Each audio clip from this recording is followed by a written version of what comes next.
Good morning, everyone. Our topic for today is all about customs of the Tagalog from the book of Juan de Plasencia. I am Sheila Piñones.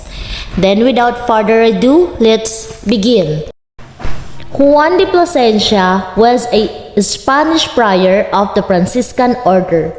He was among the first group of Franciscan missionaries who arrived in the Philippines on July 2, 1578. He was tasked by the King of Spain to document the customs and traditions of colonized natives based on arguably his own observations and judgments.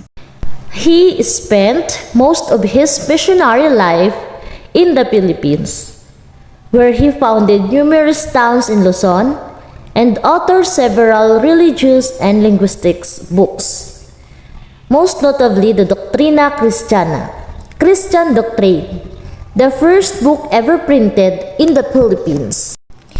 Customs of the Philippines during the early 16th and 17th centuries, they appeared initially in Blair and Robertson's 55 volumes, The Philippines Islands 1903, and in the Philippines Journal of Science 1958. The customs of the Tagalogs mainly focuses on the government, administrations of justice, slaves, inheritance, and dowries.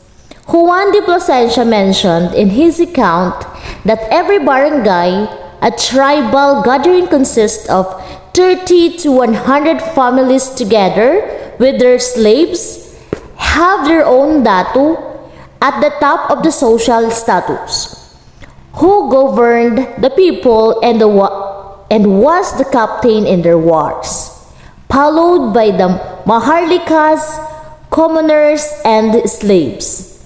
Plasencia described how children were divided between the married maharlika and the slave. It is also called namamahay or sagigili. Plasencia also noted the dowry system that was practiced by the native Tagalogs. Dowries were given by the men to women's parents before marriage.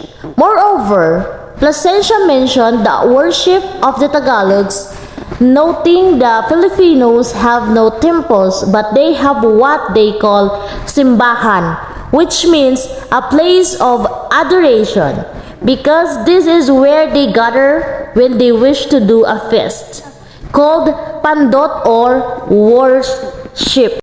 He also mentioned that Filipinos worship idols, and one of them is what they call Bathala, which signifies all-powerful or maker of all things. They also worship the sun, the moon, and even the stars. They have idols such as Lika, Dian Masalanta, the patron of lovers, Lakapati, and Indianali, patrons of cultivated lands. They also paid reverence to buayas. He commented that Filipinos are very liable to find auguries in things they witnessed and also practice divination. In addition, the matter of varying also differs based on the status of the deceased, as what Plasencia described.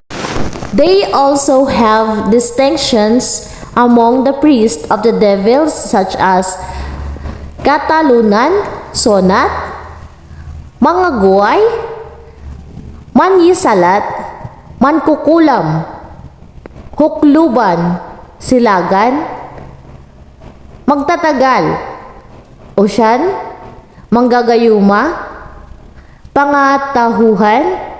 Filipinos also believe in ghosts, which they call bibit, tikbalang, and patyanak.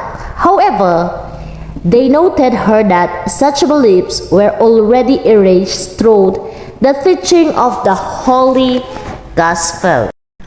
This account of Juan de Plasencia strengthens the claims that even before the Spaniards colonized the Philippines, Filipinos already have their own set of the traditions, costumes, practices, beliefs, and government that they abide to. He provided information that are no longer practiced today. Even now, it is noticeable that some of the practices during the 16th century are still practiced by some ethnic groups here in the Philippines.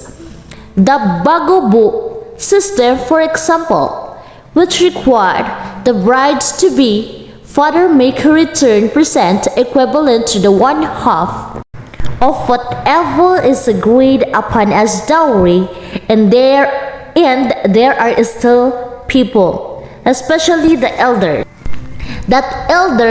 and the existence of tikbalang and tiyanak. Even the concept of barangay is still evident in today's generation. It is undeniable that our customs and practices change along with time. However, there are still fragments of our past that remain and will continue to remind us of our origin.